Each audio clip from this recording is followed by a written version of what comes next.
Let's talk about beer cans. I brought this one for our swap today. Joe Sixpack brought this one.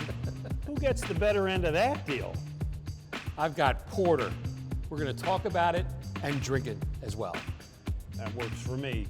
He's Joe Sixpack. I'm Glen Macnow. And from the Sly Fox Brewing Company in Pottstown, Pennsylvania, this is What's Brewing.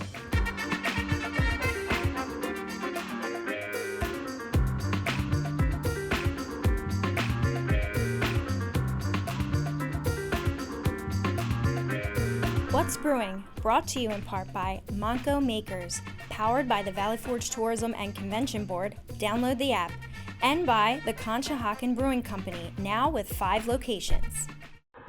This season, stay up, stay out, stay wild, stay cool, and stay together, because you don't have to go far to get away. Book your stay and receive offers of up to $250 at these premier attractions.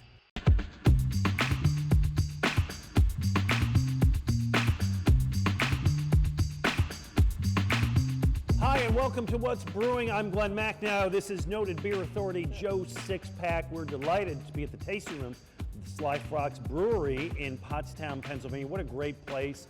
To be honest with you, we came a little early playing the show, drank a lot of beer already.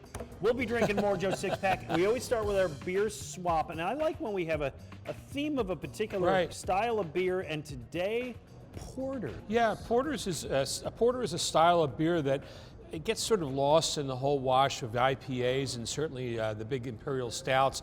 But I like porter because it tends to be a little bit less alcohol and a lot of flavors can be packed into it. And I brought one of my favorites for you.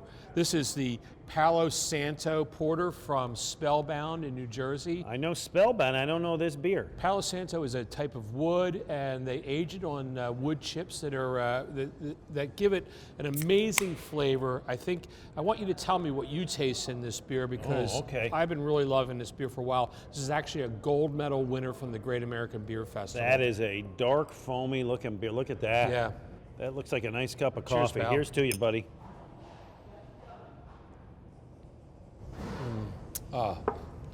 That's really coconut? Yes. Is that what I'm Very getting? good. Coconut. There's a bit of coconut flavor in there from the wood. It's not actually added to. It's not actual coconut. Yeah, But it is definitely.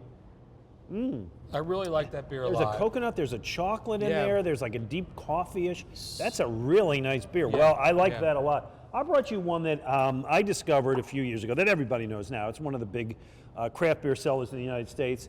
Great Lakes Brewing Company out of Cleveland. When I went to Cleveland with Ray Didinger and 42 WIP listeners a few years ago, we toured this brewery. We went to, which was a great trip. We went to the Pro Football Hall of Fame, the Rock and Roll Hall of Fame, this brewery, and the movie where the house where they shot Christmas Story. Oh, man. It was a fine weekend for all. Let me tell you. But this is their Edmund Fitzgerald Porter, which as you drink it, you have to sing the song by Gordon Lightfoot that goes on forever. That was the song that every disc jockey in the 70s played when they needed to go to the bathroom because it was like 9 minutes long. Exactly. Here's to you. Yep. Looks a little bit darker, but it's still got that big foamy head. It's good. It's flavorful. I like porters, I think, more than I used to. Well, they're a little bit more drinkable than the stouts because they tend to be a little bit lower in alcohol. Edmund Fitzgerald to me is like one of those benchmark porters. If you're going to talk about porter, you almost have to start with the Great Lakes variety. Give me a little bit of the history of porters. Where do they fit into the pantheon of beer? Well, first of all, it's an ale style of beer, which means it's been top fermented with dark malts. And it's been around for a long time, but it was originally sort of a working class beer in Britain. You know, the big question you always get is, well, what's the difference between a porter and a stout? Right. This is my next question. So the problem is that there really is no difference. It is whatever the brewer wants to call it. Generally speaking, it began with the idea that it was a stout version of a porter, Guinness, made a stronger porter, so it was a stout porter. But over the years, it's become so kind of mixed. interchangeable. Yeah, I mean, you can find, you can find light stouts and you can find strong porters that reach up to 8-9% alcohol. All right. So it's hard to really define. All right, so we got this Edmund Fitzgerald porter. We have that great one that you brought, the Spellbound. What else we got? Okay, so this one here from Yards is the Washington's porter, and this is actually new branding in this bottle, but it is based on the recipe. It would have been the original American porter. American porter was George Washington's favorite style of beer. He said you should drink this beer and support America as it was an early nation. Yeah, absolutely. That's a campaign pledge that I would back. It was, buy Americans. Yes, so, I'm in. Very early one. Is he running soon? Yeah, let's hope. Cape May is making this King Porter Stout. It is I believe this is a little bit of chocolate into it. Yeah, it's pretty, and it's also fairly strong. It's a medium bottom, 7.4% alcohol. They make a lot of good Typically, beer, what's the range in porters? Well, what I think of porters is right around, that's a sort of sweet spot, maybe 6 to 7.5% alcohol. Okay. So, and then finally, one of the things I like about porter is that you can add other flavors to it. It's sort of like a base beer for other ones, and sometimes you can go completely off the charts. I'm going to go there with as Evil Genius did with its Purple Monkey dishwasher, which is a chocolate peanut butter porter. You got to have a taste for this one. I actually like this one, but it's all right. it's a fun beer. So that's where I want to go, because as you said, you can try it with a lot of things. What to you, Joe Sixpack? What works flavor spectrum and what doesn't with porters? Well, first of all, it's a bold beer, so you can't really pair it with your salad that you eat every night for dinner. Yeah. You need. I think it goes well with meats. It does actually do fairly well with some shellfish as well. You answered a different question than I asked, which was a good answer, but not the question I asked. Not the right one. No, what I'm saying is this has peanut butter, and this has chocolate, and that's coffee, and this first one had some shades of coconut. Can I go anything with it? I'm not doing a fruit porter, right? Well, there's been some cherry porters out there, I guess, over the years. I will say that the one thing that you don't really see is so much as super uber hoppy porters. They tend to, you want to sort of promote the malt base of it, the sweetness, the roastiness of it, and not the bitterness. Okay, that makes sense. And to me, this is kind of an end of the day drink. I view this, I know we're getting into the warm weather, but I view this as fall and winter. This is the romantic version of my life. It doesn't happen as often as I like. Sitting by the fireplace in my living room in my comfy chair with a book, cat on my lap, drinking a porter, 11 o'clock at night. Well, you think of it because of the dark color that's what's going to be the case. You think of like a big heavy beer that's something that you would want to finish the day with, but remind you that this beer started out as a working class beverage to refresh after a day's work. So maybe refresh and sort of melt into your recliner, but nonetheless, it was not necessarily just for cold weather. You could drink this beer all year long. Well, there you go. So much these days is about IPAs. We've talked about a lot about lagers and pilsners, but you want to work porters into the repertoire because they really are great beers. Coming up, a crime was committed. A guy broke into a beer store. You're not going to believe what he stole. We will tell you about that and more. From Sly Fox Brewing in Pottstown, Pennsylvania, Joe Sixpack, Glen Macnow, this is What's Brewing.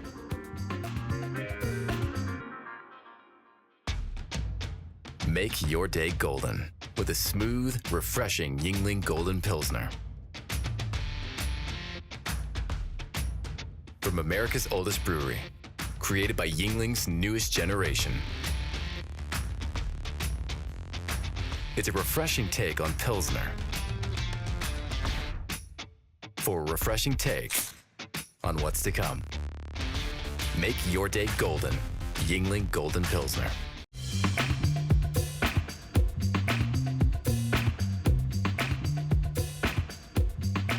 Welcome back to What's Brewing from Sly Fox Brewing Company in Pottstown, PA. Joe Sixpack, Glen Macnow, we're in the tasting room, and therefore I am tasting the wings here, which are the sexy, smoky, spicy. I can't attest to the sexy, but definitely they are smoky and spicy. Joe Sixpack. I think you'd like to try this beer with it. You know what? That'll work. All right, Ooh, that's the heavy. grisette. It's a little spicy. Yep.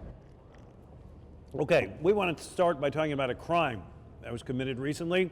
And of course, it took place in where you were born and where I live now, Delco, because these things happen in Delaware Delco. County, yep. We're going to show you the video here. There's a guy who decided, middle of the night, he needed beer. So he backs his truck, SUV, into a beer store. Crash! Look at that! Breaks in. He had the opportunity to take anything he wanted. And what did he take? Naturally, he would take some beers. This is Delaware County, okay, I'm sorry, but you know, you crash open a beer store, you got to grab the beer. 2 cans of Bud Ice. Value $2.50. This is the worst crime ever committed by a human being. And how much damage did he do? Oh, he did thousands, $13,000 worth of damage. Excuse me, $15,000 worth of damage to steal $2.50 worth of beers. He was arrested. This happened at like 4 in the morning. He needed beers. Really? He was arrested later that day when police found him that he was involved in a similar smash and grab at a beer store in 2010, and they found his smashed Ford Explorer in the front of his home, complete with 1 can of Bud Ice on the floor. He left the evidence. Okay, didn't even Right. So it leads us into a topic. For years, 12 ounce was kind of your standard beer size. More recently, the 16 ounce pounders. Joe Sixpack, I see in front of me a vast array of shapes and sizes. Yes, and believe it or not, most of these have names for the beers. And we, which should we start, from the little ones or the big ones? Start at this end. All right, here. well, Look at this actually- baby. That's a full night's work. This is the standard size for a crowler, 32 ounces of beer. They will can these at the breweries or even bars these days have machines. It's fresh draft beer, and they just slap the top on. So I just go in there, order one of these to go. They'll make it right there. Right, and this one's from Naked Brewing, nice brewery in Huntington Valley. It's a good one. I'm taking that home. Coffee cream ale, Go like for that. it. Go for All it. right. So some of the other styles. This is a new one actually on the scene. An all-day IPA session ale is in a weird size, 19.2 ounces. I don't know. There's How'd probably they arrive at that? some bizarre metric level. I don't know. We talked about this beer a few episodes ago. It's a very sessionable, low alcohol beer, which I guess if you put it in bigger cans, it defeats the purpose of not getting as drunk. Yeah, it's almost 2 beers, but this beer style this beer can style is called a stovepipe. Well, okay, I Good see name. that. There you go. Good name. Okay. So over here, all right, so this is one of my favorites for a couple reasons. First of all, it's a 16 ounce beer style. A pounder. It is a pounder. Here's the thing. Some people call this a tall boy. Not a tall boy. A tall boy is 24 ounces. All right, so people, get your terminology right. 16 ounce pounder, obviously, 24 ounces is a tall boy. The tall boy gets its name, by the way, from Schlitz. Used to make a beer. And a lot of places now will sell you the 4-pack of this as opposed to the 6-pack of the 12 ounce. Right, before you take that from me, I wanted to show you one little thing with it. This is called 360 IPA from Sly Fox. Yeah. And here's a cool thing about it. Open this baby up, boom, rip it back, and what do you got there? Oh, look at that. Can you see that? We got that on camera. That's your wide mouth beer. Right. L'chaim. You can drink it straight out of the can, and you get a little bit of the aroma that way instead of just out of a little thing. Yeah, it's like you're drinking out of a glass as opposed to drinking out of a can. Nice. So, all right, I'll save that one. Of course, we have the 12 ounce size. This is pretty standard. I'm not sure if there's a name for this one, this particular can style. It's really the most popular one that you see out there. And then finally, this is a new product. This is an interesting dynamic here. All right. This is the, take me a little bit to rip these things off. Been working out, huh? Right. This is from Workhorse. They've come out with 8 ounce mini cans. And the idea here is that this would be, it's half the size of a beer. You take these home as a flight. You get 6 different beers in a 6-pack and take these home and, just drink 8 ounces of beer. You could polish that whole thing off. So this whole thing is almost like, as you say, so will they sell me a 6-pack in different flavors? Well, I think that's the idea. It might be a little bit of trouble because think about, trying to fill these things up with 6 different beers. Yeah, but that would be fun. Coming up, we're going to give you the latest beer news and the results of our exciting Field of 32 brew down right here from the Sly Fox Brewing Company on What's Brewing.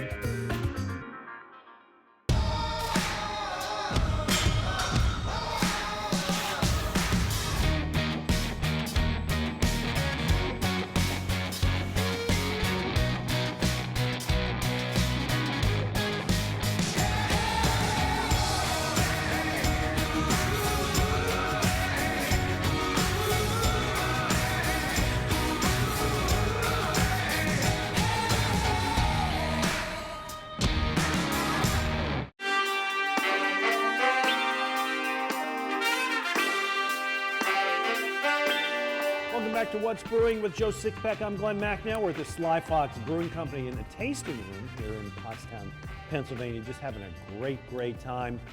A lot of news going on, a lot of events coming up. We are getting into that kind of spring where the beer festivals begin. Yeah, it's the end of April, and the weather's changed enough that we can start having some outdoor beer festivals, and there's a number of them coming up. One of the big ones is the 19th annual Brandywine Valley Craft Brewers Festival out at Iron Hill in Media. This has been going on, obviously, 19 years. They get all the really good breweries out there. It's a lot of fun times there.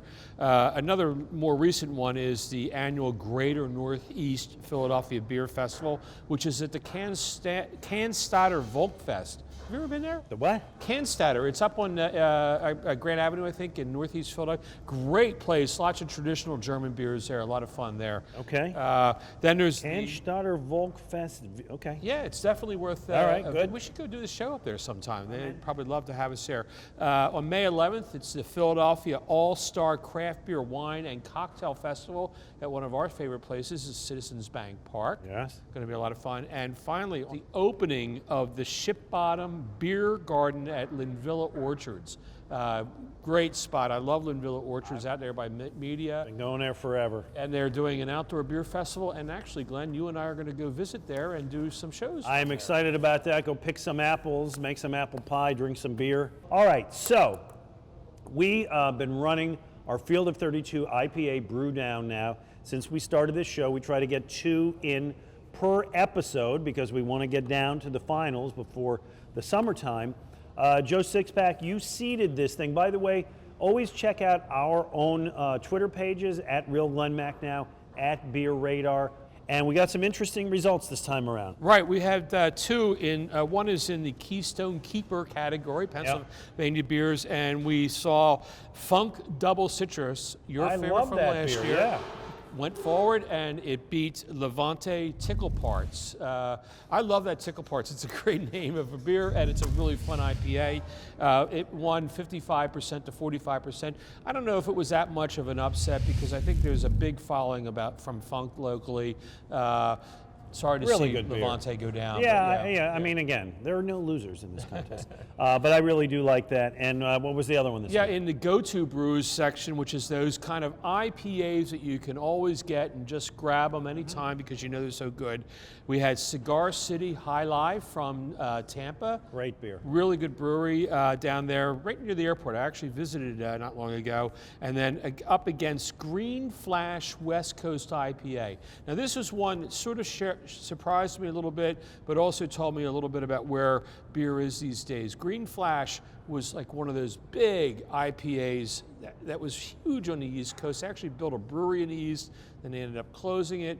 And I think that it's sort of lost favor a little bit because it's so bitter and so big, and I think people are looking for more of a fruity kind of flavor, and that's why they ended up voting for the Cigar City High Life, and it squashed the Green Flash 70% to 30%. Yeah, that was, most of these are pretty close. That was one that wasn't. Do you find it kind of including this, because this sounds to me like what you're saying, this part of the country will go for our New England IPAs as opposed to the West Coast IPAs? Generally speaking, I think that's the case. I think that we're looking, well, first of all, they're a little bit more local, they're maybe a little bit fresher, and I also just think in terms of trends, West Coast is sort of on the decline.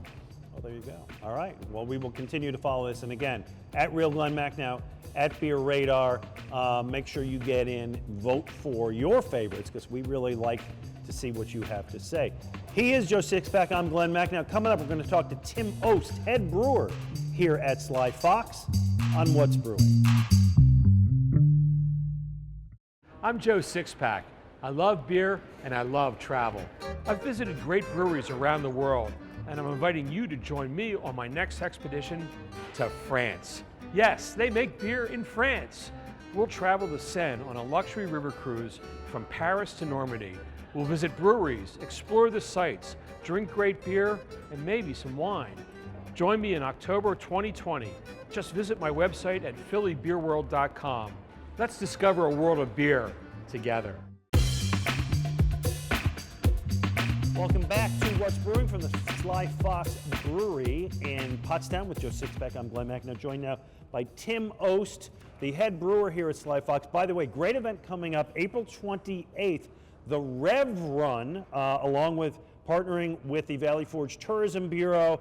It's going to raise funds for Valley Forge Park. Good stuff. Tim, you have a great array of beers. We're delighted to be here. And one of the things that Joe Sixpack and I wanted to talk to you about is you guys were kind of early on in the canning. You're very big in the canning. Just tell us a little bit about that operation. Yeah, absolutely. We were really the first craft brewery in the entire Mid-Atlantic, and one of the first few on the East Coast to start putting our beer in cans. You know, no one else was really doing it, and but at the time it made sense to us. We saw all the advantages that there were to canned beer, and just decided to go for it. So we've never actually packaged in 12-ounce bottles. We have done some larger format bottles, but in terms of our everyday 12-ounce packages, it's always been cans.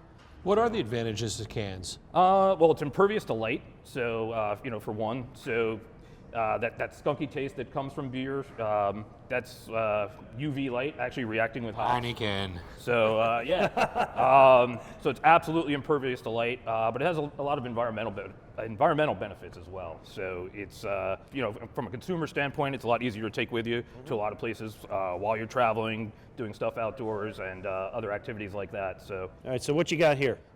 this right here is our Route 113 IPA. Why is it not open? It's not open. Here we go. We'll give you the first pour. There you go.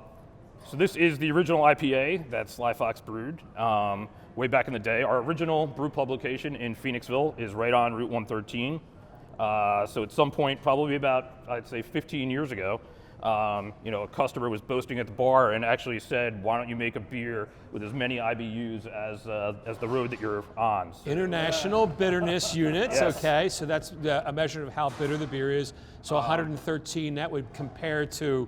well, that would be, that's actually beyond what anyone can even taste. Yeah. But anyway, we made a nice, at the time, that many years ago, it was quite bitter. So Great looking fellas. beer. Cheers.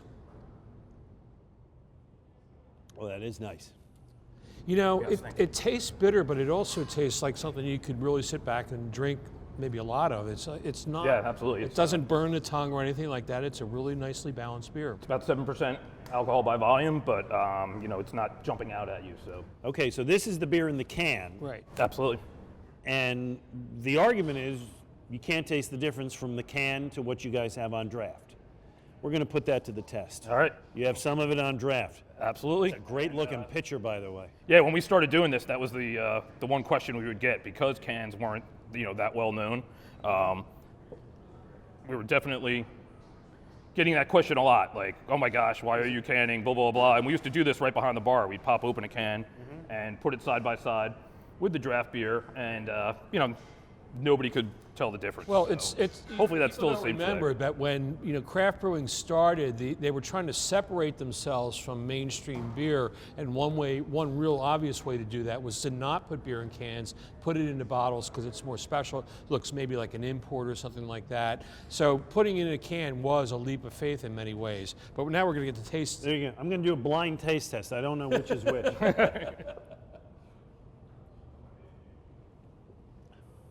That's the same thing.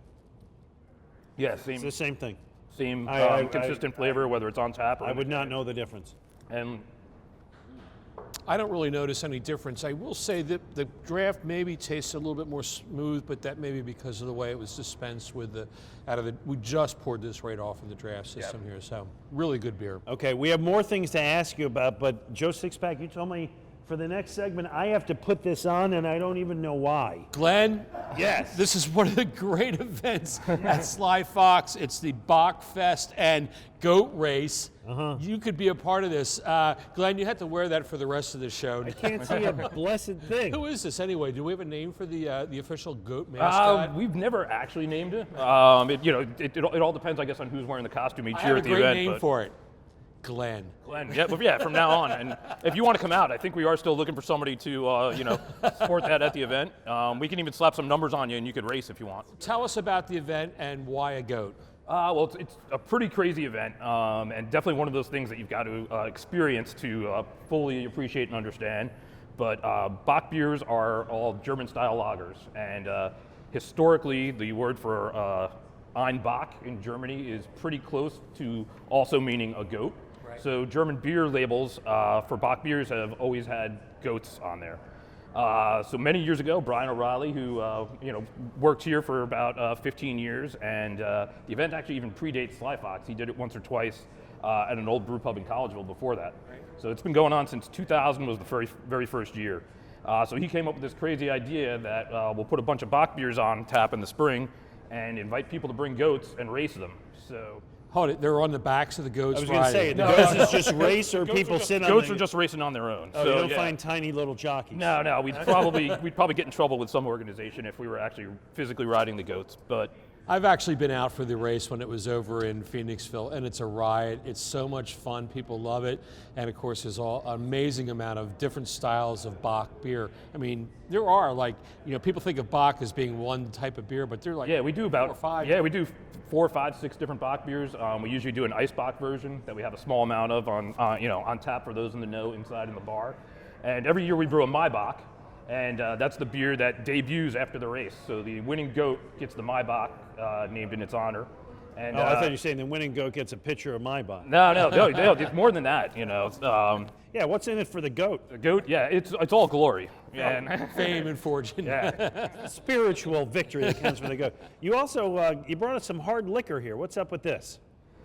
This is from Manitoni Stillworks, who's right across the street from us. So, as they even say, the first part to making a great spirit is starting actually with great beer. The very first steps are exactly the same. So we create the mash here, which is just like the first steps in brewing a beer, and they call it the wash. So we make their wash, and they actually take it over across the street where they ferment that out and then distill it. It really, the whole thing that's going on in Pennsylvania with the growth of all the breweries and the brew pubs, and now kind of this partnership with Pennsylvania distilleries, it's great for all of us. It's fantastic. It's great for the business, it's great for consumers. We've got a great symbiotic relationship with them where we've actually gotten barrels back from them to age stouts and Scotch ales in, so we'll reuse their barrels. And we've actually got a couple things in the works over there where we basically did a mash of Sly Fox beer, but rather than turning it into beer, it's over there and it's now actually aging in barrels, and it's going to be a whiskey. So we actually have a batch of Route 113 IPA whiskey. It's probably about 1.5 to 2 years old. So come back in a year from now and we can be sipping on whiskey made from this exact same beer. Well, you guys do a great job. You put out a terrific product, and we're delighted to be here today. Glad you guys came so out. Much. Tim Ost, head brewer, thanks for being with us. Thanks for hosting us, and thank you, everybody. We'll be back next week on another edition of What's Brewing. What's Brewing, brought to you in part by Manco Makers, powered by the Valley Forge Tourism and Convention Board, download the app, and by the Conshohocken Brewing Company, now with 5 locations.